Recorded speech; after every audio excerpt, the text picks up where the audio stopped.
प्रदेश मजलिस इत्तेहादुल मुस्लिमीन, मेरे भाई doctor Abdul mannan साहब, प्रत्याशी उतरोला मजलिस इत्तेहादुल मुस्लिमीन, मंच पर बैठे हुए तमाम का निशान यानी सुरक्षा और सम्मान बदल के रख देंगे फिजा जमाने की। हमें भी जिद है तूफानों में पतंग उड़ाने की।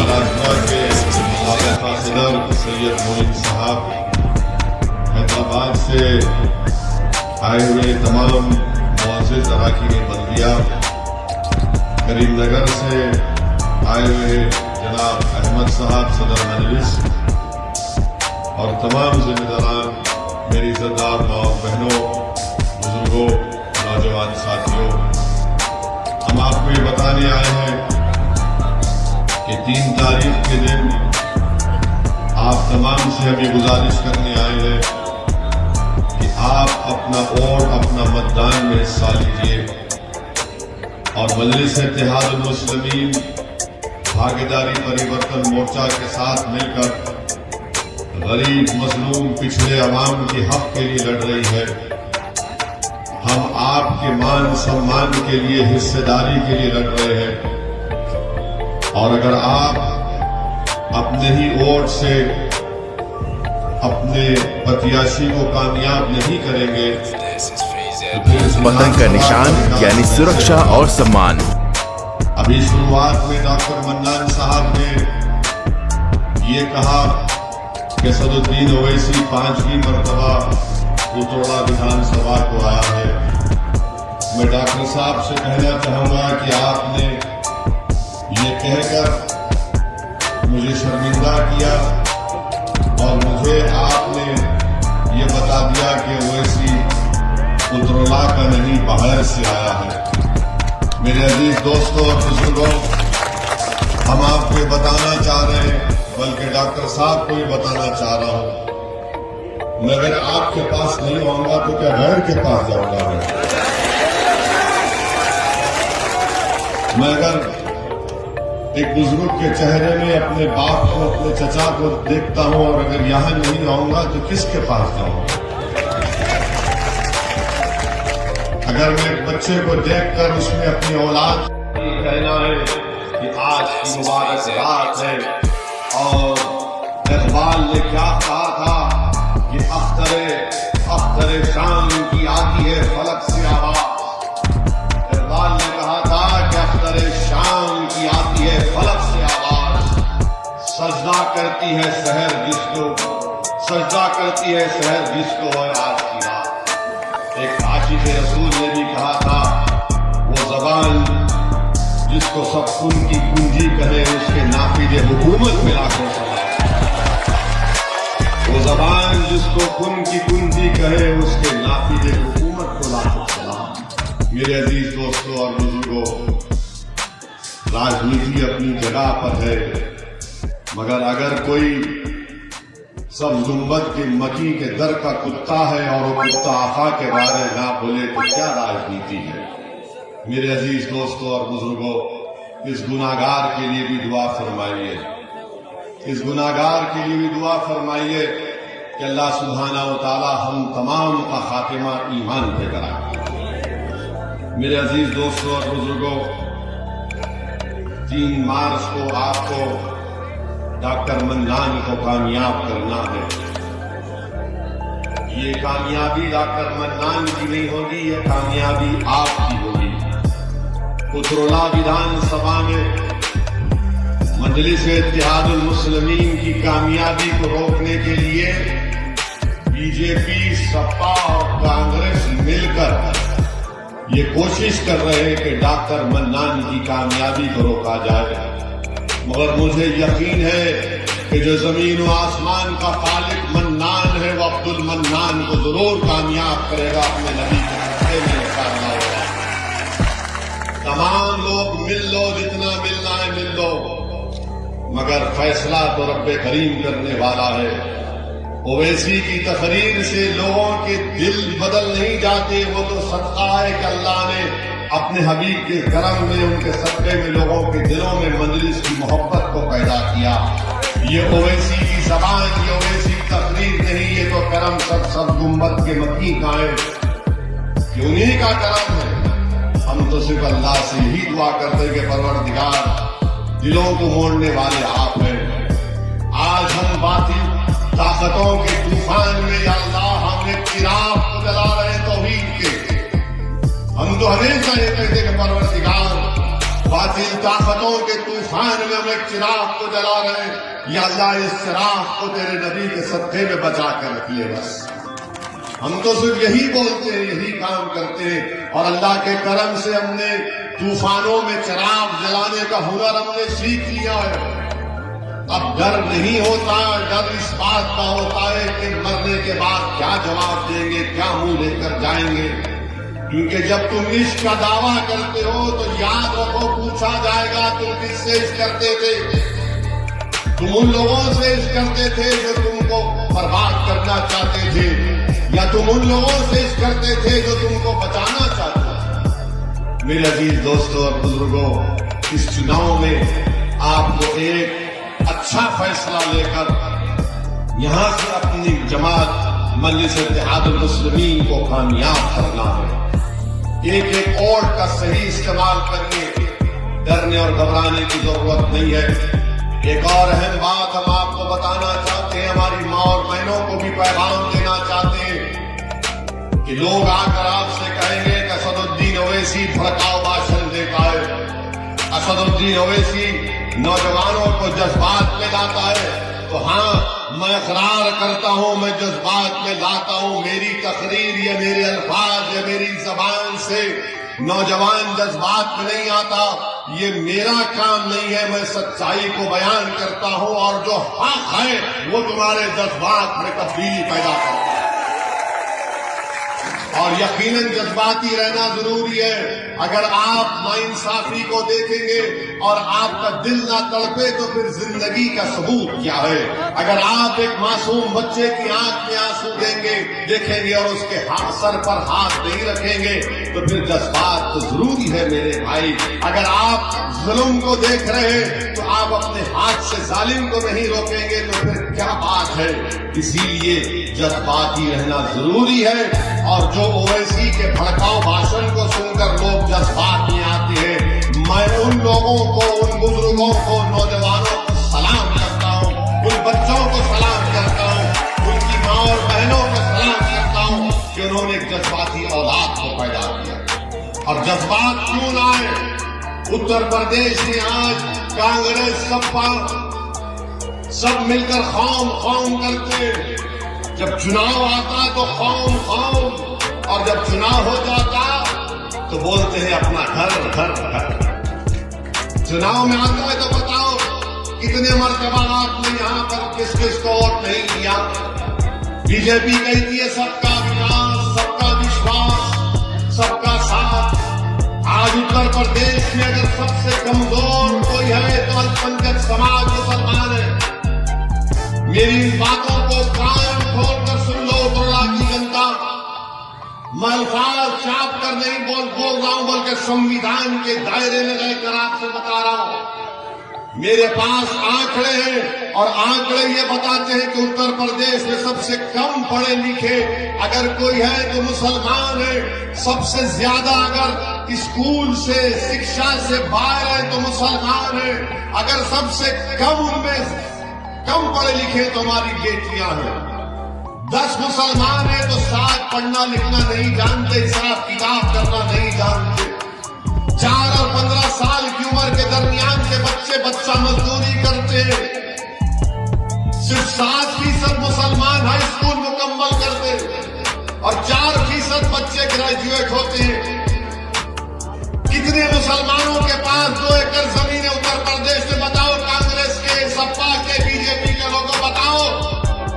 तुम तो बात करते ना कि सबको साथ लेंगे, सब समाज को साथ लेंगे, तो आज उत्तर प्रदेश में 2% अल्पसंख्यक समाज मुसलमान के पास 2 एकड़ जमीन नहीं। कौन सी इंसाफ की बात जब करते हैं लोग? मेरी जबान कड़वी क्यों होती है? नाइंसाफियों को देखकर कड़वी हो जाती है। मैं अपने हक दिलाने की, हक देने की बात कर रहा हूं। और सुन लो, जिंदगी में इंसाफ नहीं है तो मौत में भी नहीं है। मौत में थाली नहीं मारना है, सोचना है। अगर कोई फॉरवर्ड क्लास का होगा और आप होंगे अल्पसंख्यक समाज का मुसलमान, तो आप उससे 6 साल पहले आपको मौत आ जाती है, क्योंकि गरीब हैं आप। बताओ फिर क्या हो रहा है यहां पर? कौन आवाज उठाएगा? कोई तो उठाएगा ना आवाज, किसी को तो लड़ना चाहिए। कोई तो जाकर इन जालिमों को बताए जो सत्ता की कुर्सी पर बैठकर कमजोरों को कमजोर कर रहे, बल्कि बर्बाद कर रहे। आप बताइए, अगर आप जाकर किसी के घर पे पूछेंगे क्या तुम्हारी औलाद को, तुम्हारे बेटे को, तुम्हारी बेटी को शिक्षा चाहिए, तो कहेगा बिल्कुल चाहिए। कहां पर आपने शिक्षा दी? बताओ योगी आदित्यनाथ, बताओ मोदी जी, आपने कहां पर स्कूल खोला? मैं जो आंकड़े दे रहा हूं, मैं बीजेपी को, योगी को चैलेंज कर रहा हूं। मैं उत्तर प्रदेश के मुख्यमंत्री को चैलेंज कर रहा हूं, सपा के नेता को, अखिलेश को चैलेंज कर रहा हूं, कांग्रेस के राहुल को चैलेंज कर रहा हूं। अगर तुमको मेरे आंकड़ों पर भरोसा नहीं है तो एक वक्त और मुकाम बता दो, तुम 10 मिनट मेरे सामने नहीं बैठ सकोगे। मैं सच्चाई का बयान कर रहा हूं। वोट तो ले लेंगे, मगर उसके बाद आपके बच्चों को और आपको भूल जाएंगे। कोई कहेगा कि ओवैसी तुमने हैदराबाद में क्या किया? तो हमने हैदराबाद में, हमारे 7 विधायक हैं, कोई मंत्री नहीं है, सत्ता में नहीं है। हमारा मेडिकल कॉलेज है जिसमें 150 मुसलमान बच्चे और बच्चियां हर साल डॉक्टर बनकर निकलती है। इंजीनियरिंग कॉलेज है जिसमें 250 मुसलमान बच्चे और बच्चियां इंजीनियर बनकर निकलती है। MBA कॉलेज है, MCA कॉलेज है, नर्सिंग कॉलेज है, फार्मेसी कॉलेज है, आर्किटेक्चर का कॉलेज है। 2 अस्पताल है बड़े बड़े, जिसमें कम पैसों में इलाज होता है। ये सब कैसे बना? कोई आसमान से आकर नहीं दिया, ये सब आपने दिया था। आपने हमको विधायक बनाया, हमने काम किया। ये काम उत्तर प्रदेश में नहीं हो सकता था। आपने जिसको विधायक बनाया उसने अपनी जेब को मोटा किया। जिसको आपने विधायक बनाया वो मंत्री बन गया। जिसको आपने वोट डाला वो मंत्री बन गया, मुख्यमंत्री बन गया। बताओ तुमको क्या मिला? इसीलिए ओवैसी से नफरत करते हैं, क्योंकि मैं जज्बात में लाने के लिए नहीं, आपको पैगाम दे रहा हूं। तुम्हारे को क्या मिला मुझे बताओ। क्या मैं ये कह रहा हूं कि मैं उत्तरला में आसमान से तारे तोड़ कर ला कर दूंगा? मैं नहीं कह रहा, मैं कह रहा हूं जमीन पर जो सबको मिल रहा है, मेरी औलाद को भी मिले, मेरी बेटी को भी मिले। यही तुम्हारी लड़ाई है। और मुझे यकीन है कि अगर आप डॉक्टर अब्दुल मन्नान साहब को विधायक बनाएंगे तो उत्तर प्रदेश की विधानसभा में जाकर आवाज उठाएंगे, लड़ेंगे। ये हमारे मसाइल। इतना बड़ा उतरला विधानसभा है, खाली 3 डिस्ट्रिक्ट के हॉस्पिटल है, स्लॉटर हाउस नहीं है। क्यों नहीं देते परमिशन बीजेपी वाले? क्यों नहीं दिया कांग्रेस ने? क्यों नहीं दिया बसपा ने? आप बताइए, रोड नाम की कोई चीज नहीं, खड्डे पूरे यहां पर। इस विधानसभा में योगी आदित्यनाथ कहते कि मैं गर्मी निकाल दूंगा। अरे बाबा, गर्मी निकालना तो दूर की बात, उतरौला विधानसभा में लोग अपना सेलफोन चार्ज नहीं कर सकते, बिजली आती नहीं है यहां पर, 4 घंटे आती है खाली। गर्मी निकालूंगा? अरे बिजली तो पैदा करो। बिजली नहीं देंगे, गर्मी निकालेंगे? बिजली नहीं दिए बाबा, और बोल रहे कि मैं मई जून में बर्फ लाऊंगा। अरे पहले बिजली लाओ।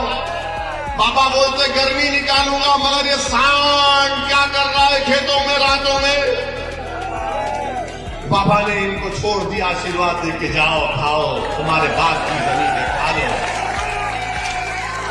बाबा ने कहा तुम मेरे हो, तो सांड ने कहा बाबा हम भी तुम्हारे।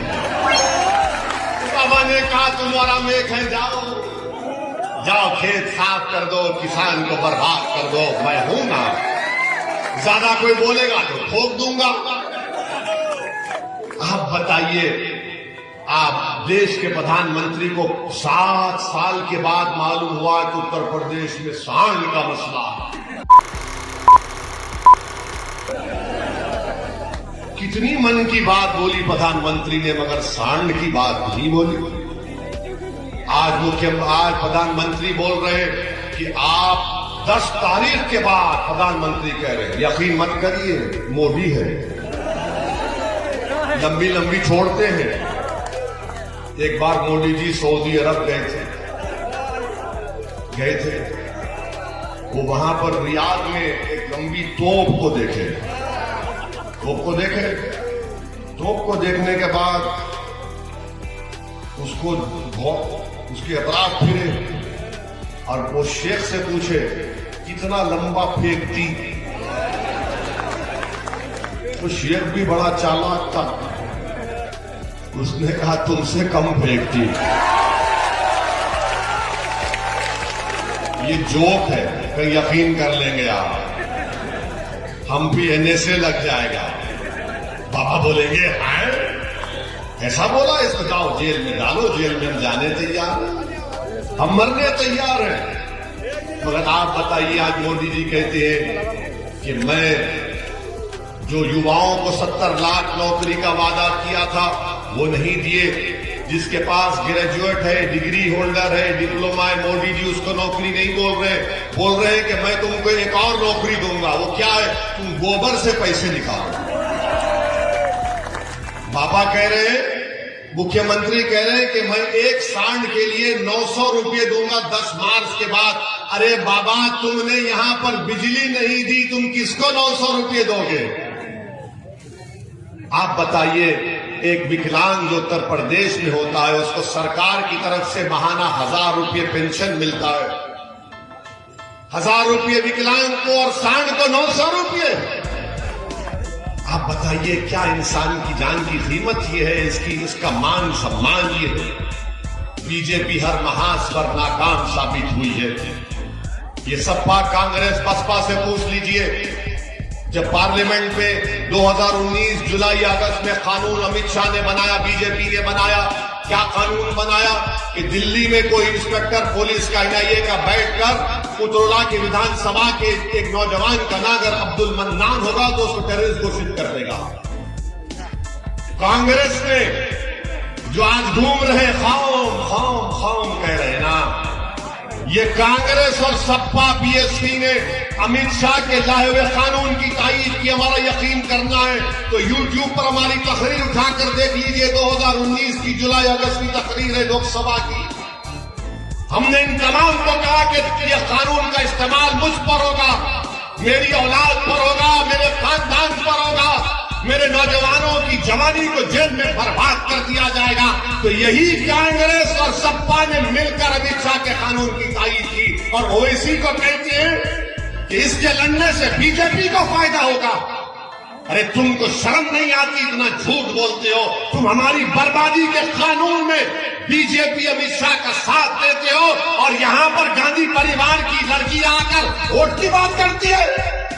जेल में जाकर मुलाकात करो, तिहाड़ जेल में जाओ, जेल में जाकर पूछो उन बच्चों से कि पार्लियामेंट में अगर किसी ने मुखालिफत की तो उसका नाम असदुद्दीन ओवैसी और इम्तियाज जलील था। मेरे अजीज दोस्तों और बुजुर्गों, ये इनकी हकीकत है, इन चेहरों को पहचानिए। आज चुनाव आ गया तो सब हमदर्द हो जाते हैं और उसके बाद जब इनको वोट मिल जाता है वो हमको यतीम और लाचार बनाकर छोड़ देते हैं। मेरे अजीज दोस्तों और बुजुर्गों, इस विधानसभा की तरक्की के लिए, इस विधानसभा के विकास के लिए, मजलूमों की कामयाबी के लिए, कमजोरों को ताकतवर बनाने के लिए, बेजुबानों को जबान में आवाज देने के लिए ये बहुत जरूरी है कि आप मजलिस इत्तेहाद और मुस्लिमीन के उम्मीदवार डॉक्टर अब्दुल मन्नान को कामयाब करिए। मैं आपको बताने आया हूं कि यहां पर आप जब मतदान करेंगे, वोट डालेंगे, तो आप वोट मजबूरी की हालत में करेंगे या मजबूती के लिए करेंगे? आप मजबूरी के लिए करेंगे या मजबूती के लिए करेंगे? आपने 30 साल से मजबूरी की हालत में आपने कभी सपा को, तो कभी बसपा को, तो कभी कांग्रेस को वोट दिया। ओवैसी आपके दरमियान में आकर आपसे अपील कर रहा है, भीख मांग रहा है कि मजबूरी की हालत में मत दो, मजबूती के लिए डॉक्टर मन्नान को वोट दो। अगर आप मजबूरी की हालत में देंगे तो यही नाइंसाफी चलती जाएगी। मजबूरी की हालत में देंगे तो उतरला में कोई विकास नहीं होगा। मजबूरी की हालत में देंगे तो उतरला में रेलवे लाइन नहीं आएगी। मजबूरी की हालत में देंगे तो अस्पताल नहीं बनेगा। अगर आज आप मजबूती के लिए वोट देंगे तो तमाम विकास के काम होंगे और आपकी आवाज उत्तर प्रदेश के विधानसभा में गूंजेगी। और हम आपको बता रहे कि अगर भाग्यशाली परिवर्तन मोर्चा को अल्लाह ने आपकी दुआओं और वोटों से इख्तिदार और सत्ता दी तो 3 डिप्टी सीएम बनाए जाएंगे। अल्पसंख्यक समाज का मुसलमान, एक निषाद समाज, पिछड़ा समाज से। अगर ऐसा होता है तो उतरला की जनता को यह वादा करके जा रहे हैं कि doctor Abdul mannan deputy CM बनेगा इंशाअल्लाह ताला।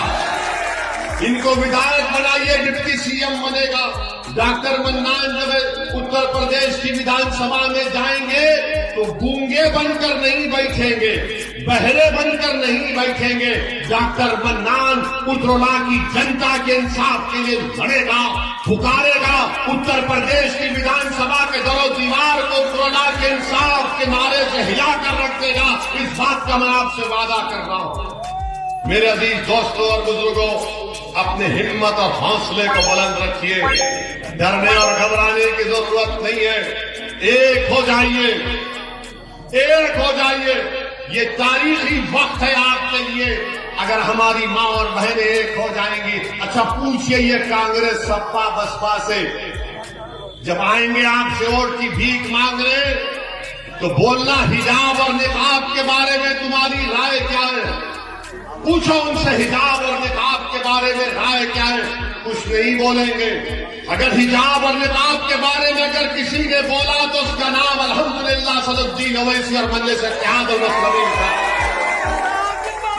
हमने उस बच्ची से बात की जिस बच्ची को बलवाइयों ने घेर लिया था। हमने कहा कि हम बराबर सर पे टोपी पहनेंगे, चेहरे पे दाढ़ी रखेंगे। हमारी माँ और बहनें अगर चाहती हैं तो हिजाब भी पहनेगी, निकाब भी पहनेगी। और भारत में हम, ये हमारा वतन है। सुबह कयामत तक जब तक हम यहाँ रहेंगे, जब तक दुनिया कायम रहेगी, हम अपनी शनाख्त को बरकरार रखेंगे। शनाख्त पर कोई कॉम्प्रोमाइज नहीं होगा। हम किसी के बोलने से अपने आप को नहीं बदलते, हम किसी के बोलने से शर्मिंदा नहीं होते। अरे हम तो कमली वालों के गुलामों के गुलाम हैं। हमको बता दिया गया क्या करना है, हम करेंगे। और भारत का संविधान हमको इस बात की इजाजत देता है कि हम क्या खाएं, क्या पहने। वो ना मोदी को बोलने की जरूरत है, ना योगी को बोलने की जरूरत है, ना कांग्रेस को, ना अखिलेश को, किसी को बोलने की जरूरत नहीं है। तुम्हारा काम शिक्षा देना, तुम्हारा काम अस्पताल बनाना, तुम्हारा काम रोड बनाना, तुम्हारा काम स्लॉटर हाउस की इजाजत देना, तुम्हारा काम सांड से बचाना। तुम वो कुछ नहीं किया, बर्बाद कर दिया हमको। हमारे बच्चों को शिक्षा नहीं मिली, अब मेरी गाड़ी और मेरे हिजाब के पीछे पड़ गए। तुम जो चाहे कर लो, हम अपनी मर्जी के मुताबिक जिंदगी गुजारेंगे। तुम हमको जिंदगी का सलीका मत सिखाओ। दुनिया हैवान थी तो हमने उनको इंसान बनाया, मेरी तारीख है। मेरे अजीज दोस्तों और बुजुर्गों, मेरी आपसे ही गुजारिश है कि आप 3 मार्च के दिन डॉक्टर अब्दुल मन्नान को कामयाब करिए। और आप जानते हैं कि हम क्यों कह रहे हैं। यहां पर विधानसभा में हजरत शहीद मिल्लत शाह अब्दुल कुद्दूस रहमतुल्लाह अलैह की 119 साला दरगाह थी। इसको हुकूमत ने उसका दरवाजा बंद कर दिया गया था, तो क्या कांग्रेस आई थी दरवाजा खुलाने के लिए? हजरत के आस्थाने का रास्ता बंद हुआ तो यही अब्दुल मन्नान दौड़कर पहुंच गया। यही अब्दुल मन्नान दौड़कर पहुंच गया। ये तो अल्लाह के वली का आस्थाना है। हमको बताया कि आपका शिजरा पिराने पीर शेख अब्दुल कादिर जिलानी रहमतुल्लाह अलैह से मिलता है, शहंशाह बगदाद से मिलता है। मेरे अजीज दोस्तों और बुजुर्गों, आखिरी बात याद रखो हमारी इस बात को। जिस समाज का नेता होगा उसी की आवाज को सुना जाएगा। जिस समाज का नेता होगा उसी की आवाज को सुना जाएगा। तुम्हारा नेता नहीं है, तुम्हारे बच्चों के आंखों के जो आंसू बह रहे वो बहते रहेंगे। तुम्हारा नेता नहीं होगा तो तुम्हारा इनकाउंटर होता रहेगा। तुम्हारा नेता नहीं होगा तो तुम्हारे विधानसभा में स्कूल नहीं खुलेगा। तुम्हारा नेता नहीं होगा तो उत्तरला में विकास का काम नहीं होगा। तुम्हारा नेता नहीं होगा तो स्लॉटर हाउस नहीं खोला जाएगा। तुम्हारा नेता नहीं होगा तो तुम्हारा मान सम्मान नहीं किया जाएगा। ये वतन अजीज भारत की और उत्तर प्रदेश की हकीकत है। कोई कहेगा ओवैसी गलत कह रहा है। एक मिसाल देकर आपको और मजीद समझा देता हूं कि एक मंत्री का बेटा अपनी गाड़ी से 4 किसानों को मारो, जान ले ली, 4 मर गए। उसको इतनी जल्दी बेल कैसे हो गई? उसके बाप को मंत्रिमंडल से मोदी ने नहीं हटाया। क्यों नहीं हटाया? क्योंकि उस समाज का वोट चाहिए। अगर गाड़ी चलाने वाले का नाम टेनी नहीं होता, ओवैसी होता, तो अब तक एनकाउंटर कर दिया जाता, घर पे बुलडोजर कर दिया जाता। योगी और मोदी के पास उस समाज की अहमियत है। और आपका मामला क्या है? ये डराओ इनको, ये डराओ इनको, ये डराओ इनको। और हम सिर्फ वोट डालने वाले बन गए। अरे वो डर गए। अरे मेरे भाई, अब डरने की जरूरत नहीं है। हमने बचपन में सुना था कि अम्मा बोलती थी सो जाओ वरना गांव में शेर आ जाएगा। अब गांव में एक शेर आया आपके सामने। ये शेर तो अली है, शेर तो अली है। और अली के आल का सदका है कि ये खड़ा आपके सामने। अब डरने की जरूरत नहीं है। अब आपके पास विकल्प है, अब आपके पास एक ताकत है। और हम आपसे वादा कर रहे हैं कि डॉक्टर साहब ने जो कहा हम नहीं मानते। अरे अल्लाह हमको यहां पर 5वीं मर्तबा आने का मौका मिला। आप यकीन कर लीजिए, जब तक अल्लाह जिंदा रखेगा ओवैसी उत्तरला की जनता को पास आता रहेगा। बल्कि मैं तो आपके घर में आकर इंशाअल्लाह खाना खाऊंगा। कोई खिलाएगा उनको, मोटा हो जाऊंगा, इतना नहीं। हम आएंगे भाई। अगर मैं तुम्हारे घर पर आकर भीख नहीं मांगूंगा तो किससे मांगूंगा बोलो? मैं किसके पास जाऊंगा बोलो? मैं किसके पास जाऊंगा मेरे दोस्तों? अब आप ही को क्षमा दिलाना है। हम तो अपनी जबान से हर चीज हम निछावर करने तैयार है। अल्लाह जानता हमारी नीयत को। हमारी गाड़ी पर गोलियां चलाई गई, लोगों ने कहा मत जाओ, तुम्हारी जान को खतरा है। हमने कहा हमको सिक्योरिटी नहीं चाहिए। अगर मरना लिखा हुआ है तो मरेंगे, मगर जब तक जिंदा रहेंगे मर्द की तरह रहेंगे, बुज़दिली के मजारे नहीं करेंगे। अगर मेरे मुझ पर गोलियां चलाने वाले ये समझ रहे हैं कि ओवैसी गरीब मजलूम पिछड़ों की बात करता है, उसकी जबान को बंद कर दिया जाएगा, तुम जब अपनी गोलियों से मेरी जबान को बंद कर सकोगे। मगर मैं जो पैगाम दे चुका हूं अल्लाह के करम से, वो पैगाम आपको आगे लेकर रहूंगा। और मैंने आपसे कह रहा था कि जिस समाज का नेता होगा उसकी आवाज को सुना जाएगा। मेरे सुनो मेरे दोस्त, तुमको शेर बनना है, तुमको शेर बनना है। जब कांग्रेस बसपा सपा बीजेपी वाले आएंगे तो बहादुरी के मजारे करो, अपनी मां को शर्मिंदा मत करो। हशर के मैदान में तुम्हारी मां तुम पर फख्र करेगी कि हाँ, बातिल ताकतों के तूफानों में मेरे बेटे ने बहादुरी का रोल अदा किया था। 3 मार्च के दिन जिसका नेता होगा, हमने कहा था ना, ये गांव नवाब मलिक साहब का भी गांव है। हमको बताया गया, डॉक्टर साहब ने कहा, हमको डॉक्टर अब्दुल मन्नान साहब ने कहा कि धुसावा गांव मिताए रामपुर में नवाब मलिक का गांव है। हमारी बात को गौर से सुनो। नवाब मलिक साहब राष्ट्रवादी कांग्रेस में मंत्री है ना? उन्हीं के पार्टी का डिप्टी सीएम है। उसके ऊपर करोड़ों रुपए का इल्जाम है सिंचाई के स्कैम के ऊपर, करोड़ों रुपए का। और नवाब मलिक पे क्या इल्जाम है? 1999 में वो कोई जमीन खरीदे, जो कानून नवाब मलिक पे इस्तेमाल हुआ वो कानून 2003 में बना। अगर बेटा औलाद पैदा नहीं हुई तो उसका नाम रखाई पैदाइश के बाद रखते हैं ना। तो ये कानून की पैदाइश 2003 में हुई, नवाब मलिक ने बेटा पैदा कर दिया 99 में। तो मोदी क्या कर रहा है कि नहीं 2003 में, 99 में नाम रखा ही नहीं होगी, 2003 के कानून के तहत नाम रखा ही नहीं। और देखो आप, मोदी भी एक ही है, राष्ट्रवादी कांग्रेस के नेता भी एक ही है।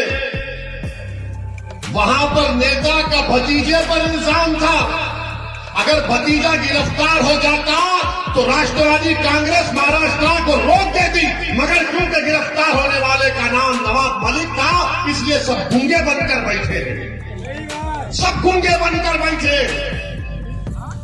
क्या नवाब मलिक पर जो इल्जाम लगा गलत है, झूठ है। और एक मिसाल देता हूं, आजम खान मंत्री थे, अखिलेश मुख्यमंत्री थे ना। मंत्री पर इल्जाम कि उन्होंने अपने मंत्रालय में किसी का गलत नौकरी पे रखा किसी को। आजम जेल में और मुख्यमंत्री हेलीकॉप्टर में फिर रहा है कि तुझ पर मेरी जवानी कुर्बान के नारे सुनते हुए। अगर मंत्री जेल में है तो मुख्यमंत्री जेल में क्यों नहीं है? क्यों नहीं है, सोचो आप। मैं भड़काने के लिए नहीं कह रहा हूं, सच्चाई बयान कर रहा हूं। अल्लाह मेरी जबान में इतनी तासीर दे कि मेरी आवाज आजम खान को जेल में सुनाई दे और नवाब मलिक को बंबई में जेल में सुनाई दे। हम दूसरी पार्टी के अलग अलग पार्टी में हैं, मगर मैं नाम के नाम पर और नाइंसाफी के नाम पर अपनी जबान को नहीं रोक पाऊंगा। मुखालिफत करूंगा राष्ट्रवादी की और समाजवादी की, मगर जब सच्चाई की बात आएगी, सच्चाई यही है। मेरे अजीज दोस्तों और बुजुर्गों, मैं साथ ही साथ आपसे ये भी अपील करूंगा कि आज की रात आप नवाब मलिक के साथ अनवर हाशमी और आजम खान के लिए दुआ करिए कि अल्लाह अनवर हाशमी साहब को सेहत दे। और मेरे अजीज दोस्तों और बुजुर्गों, ये हिस्सेदारी की लड़ाई है, ये बराबरी की लड़ाई है, और इसमें आप हमारा साथ दीजिए। ये उत्तराखंड की जनता की विकास की लड़ाई, हमारा साथ दीजिए, सरपरस्ती करिए। अगर किसी से भी कोई गलती हुई तो माफ कर दीजिए, माफ कर दीजिए मेरे भाई। आपकी आवाज उत्तर प्रदेश के विधानसभा में सुनाई देनी चाहिए। हाँ, हमारे जाने के बाद इबलीस की औलाद यहां पर आएगी, इबलीस की औलाद आएगी, आके बोलेगी ये ओवैसी तो बहुत भोल कर गया, मगर बीजेपी कांग्रेस उनको एक ही जवाब देना, अब हम डरने वाले नहीं हैं। और अगर इंसानी फितरत है, डर अगर पैदा होता है, तो वो कर्नाटका की बच्ची ने जब उसको बलवाइयों ने घेर लिया था, उसने बीबीसी को इंटरव्यू में कहा था कि जब मैं डरती हूं तो क्या नारा लगाती हूं, क्या नारा लगाती हूं, क्या नारा लगाती हूं। अरे आवाज ही नहीं आ रही। अरे ये टनटनाटन है, आप लोग झूम के बोलो, मस्त होकर बोलो, मजबूत होकर बोलो, एक होकर बोलो, पूरा उजाला बोले, पूरा यूपी बोले, पूरा देश बोले। अस्सलाम वालेकुम व रहमतुल्लाहि व बरकातहू। 3 मार्च को पतंग पर